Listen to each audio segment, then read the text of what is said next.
Bonjour, moi je réponds au nom de Yann Aris Davo. Je suis moniteur des enfants. Ça fait 15 ans que je suis dans ce travail. Et durant tout mon parcours, je peux vous assurer que j'ai j'ai tout vu avec les enfants.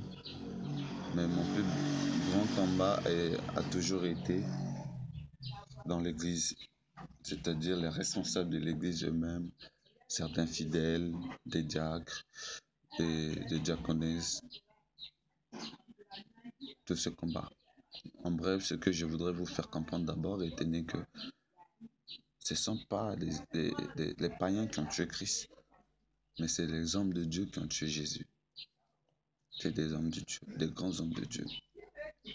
Alors, je voudrais vous parler du combat que j'ai toujours rencontré durant mon parcours. Le combat est que lorsque j'enseigne Jésus-Christ, puissant guérir aux enfants, certains hommes de Dieu viennent à mon égard pour me dire, faut pas enseigner ces choses aux enfants, ils sont trop petits, ceci, cela, ils peuvent pas comprendre, non, il faut leur apprendre à dessiner, il faut leur apprendre à s'amuser, à chanter. Mais la Bible donne le commandement d'enseigner à l'enfant la voie qu'il doit suivre, afin que lorsqu'il va grandir, il ne va pas s'en éloigner.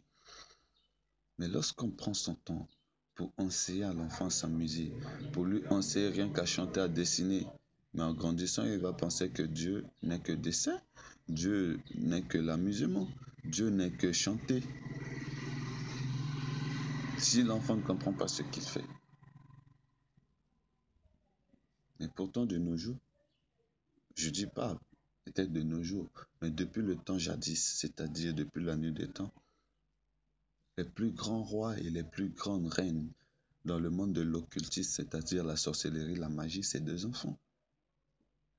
Tout comme Jésus a dit, laissez venir à moi les petits enfants, ne les empêchez pas. Il en est de même que le diable demande à ses agents de faire en sorte que tous les enfants viennent à lui.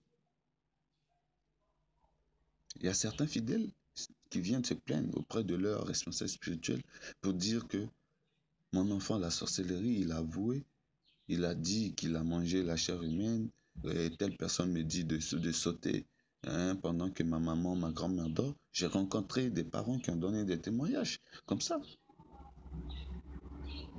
Si vous voulez, dans mes prochaines vidéos, je pourrais filmer en direct le témoignage d'un parent et je vous le montrerai. D'un enfant, des enfants de 7 ans, 4 ans, qui ont la sorcellerie, qui sont rois, qui sont initiés. Mais si la sorcellerie qui est une œuvre spirituelle est initiée aux enfants, est-ce que ne serait-il pas possible d'enseigner Jésus-Christ, la force spirituelle la plus puissante aux enfants? S'il y a obstacle, ceux qui ont fait obstacle, c'est que c'est des suspects. Non seulement, regardons aujourd'hui autour de nous, l'église, l'écodime est bafoué. Quand vous arrivez dans une église, observez. Souvent, il n'y a même pas de salle de classe pour les enfants. Souvent, il n'y a même pas de moyens pour que les enfants soient aisés pour apprendre Christ. Le moniteur, souvent, n'est pas respecté. On considère le moniteur comme un gardien d'enfant. Le moniteur n'est pas un gardien d'enfant. Le moniteur, c'est un serviteur de Dieu. Il enseigne les nouvelles âmes. Tandis que vous, les pasteurs, les prophètes, les prophétesses, les diacres, vous allez à l'évangélisation pour apporter les grandes personnes qui se sont égarées. Parce que dès leur bas âge, ils n'ont pas connu Christ. On leur a appris l'égarement et en grandissant, ils ont suivi le chemin d'égarement. Vous allez les chercher là. C'est de la même façon. Le moniteur a un grand travail à faire pour vous aider, pour éviter l'égarement, pour ramener le troupeau de Dieu dans la bergerie. Pour ne pas que ces enfants grandissant dans leur futur, ils vivent l'égarement. Qu'est-ce qu'il y a de mauvais à enseigner Jésus-Christ crucifié aux enfants? Qu'est-ce qu'il y a de mauvais à enseigner aux enfants que Jésus est esprit et la foi, c'est l'esprit et l'esprit est dans la parole de Dieu? Puisque dans le livre de Jean chapitre 1, partie verset 1, on a dit qu'au commencement, c'était la parole. La parole était avec Dieu et la parole fut Dieu. Vous voyez? La parole, c'est un esprit. Et on travaille avec l'esprit de la parole, s'il vous plaît. Comprenez ceci.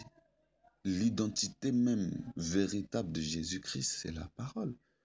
Il est certes vrai aujourd'hui quand on demande qui est Jésus, chacun peut se prévaloir de dire Jésus est le fils de Dieu, Jésus est le fils de Joseph, c'est le fils de Marie.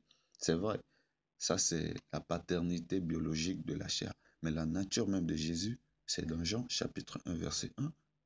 L'identité de Jésus, c'est dans ça. Lisez bien, vous allez voir. Jésus, c'est la parole. Quand on dit le royaume des cieux est venu vers nous, c'est quoi?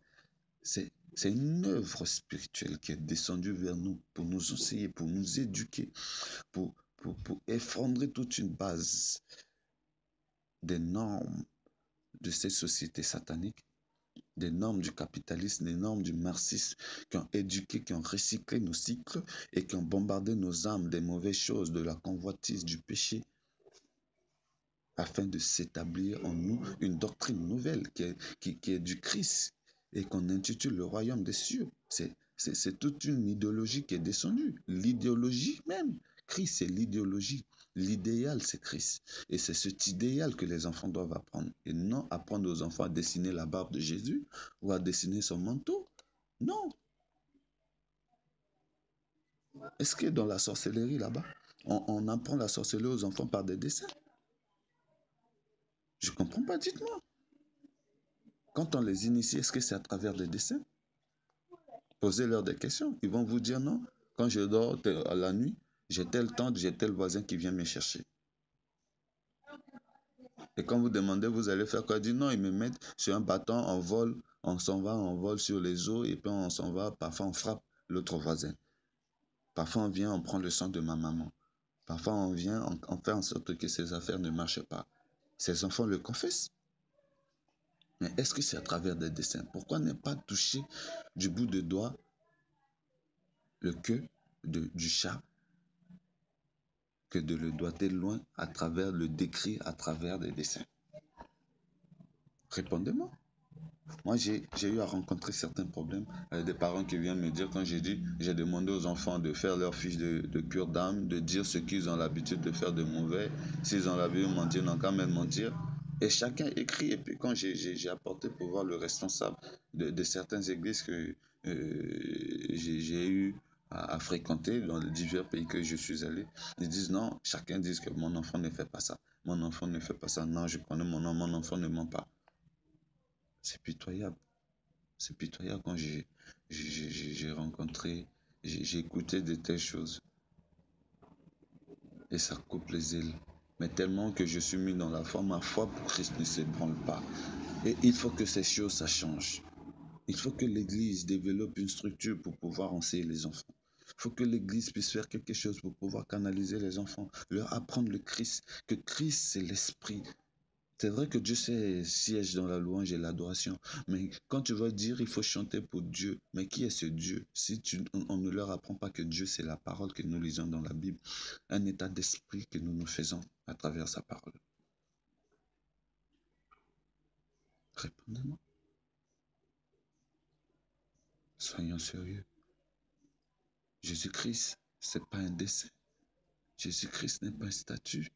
Jésus-Christ, c'est pas un jouet. Mais c'est une réalité qui se vit.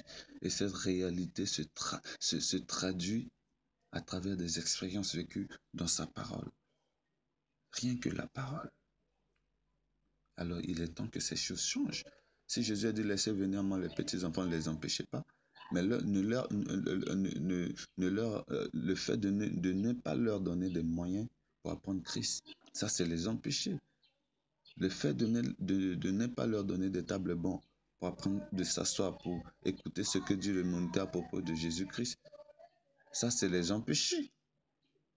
Le fait même d'empêcher, excusez-moi, le moniteur d'enseigner Jésus-Christ étant l'Esprit venu s'incarner dans la chair humaine pour vivre au milieu des hommes, c'est de l'anathème. Ça, c'est empêcher les enfants de connaître Christ.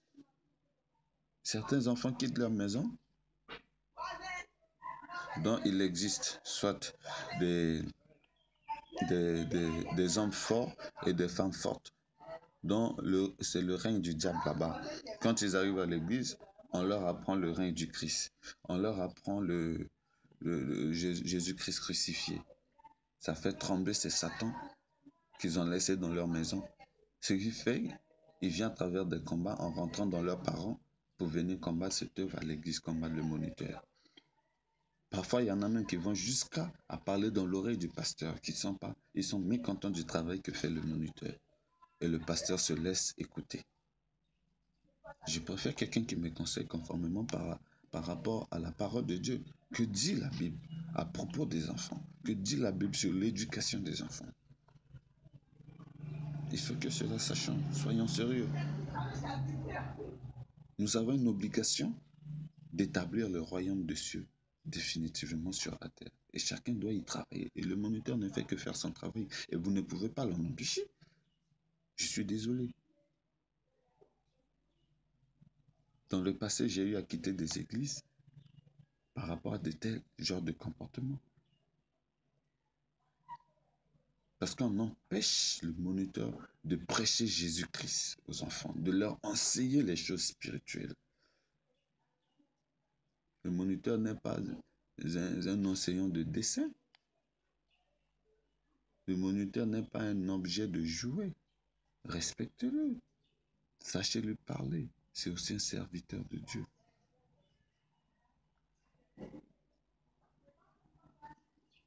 Soit disons aujourd'hui, on parle, il dit, qui t'a appelé? Mais Jésus a appelé tout le monde. Jésus a appelé tout le monde. Dans la Bible, il dit, allez-y faire des nations des disciples. Dit, voici le miracle qui accompagnera ceux qui auront cru. En mon nom, ils chasseront les démons. En mon nom, ils parleront en langue. En mon nom, ils feront ceci.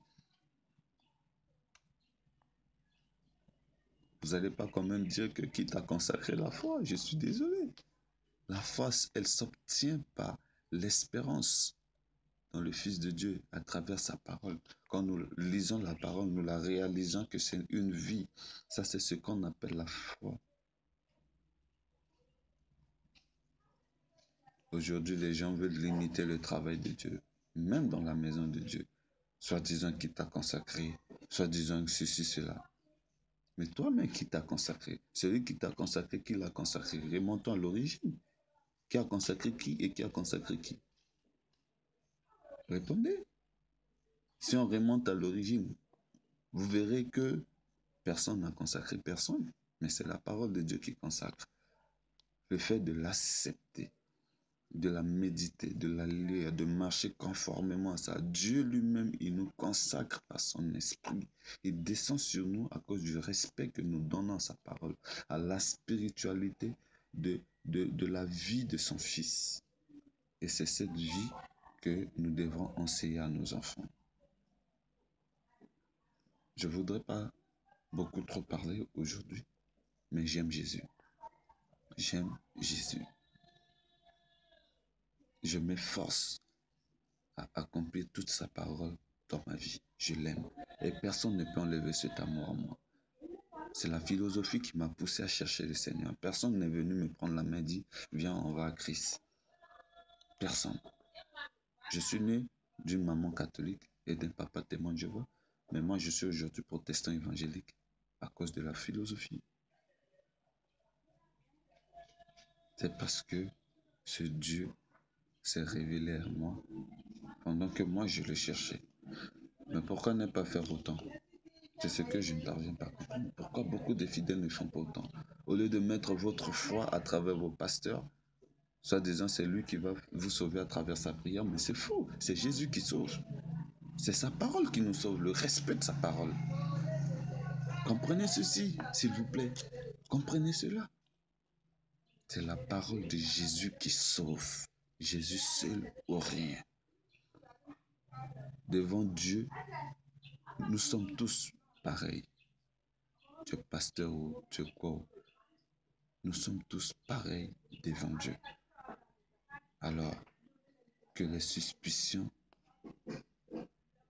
disparaissent. Je reviendrai encore avec un autre un autre thème et une nouvelle vidéo. Si le Saint-Esprit me touche encore à parler sur un certain sujet, mais laissez venir à Jésus-Christ les petits enfants. N'empêchez pas le moniteur d'enseigner Jésus-Christ, Esprit descendu sur terre. Parce que ces mêmes enfants, on leur enseigne la sorcellerie aussi, qui est une chose spirituelle, tout comme Christ aussi est spirituel, mais le plus grand de tout. Que Dieu vous bénisse.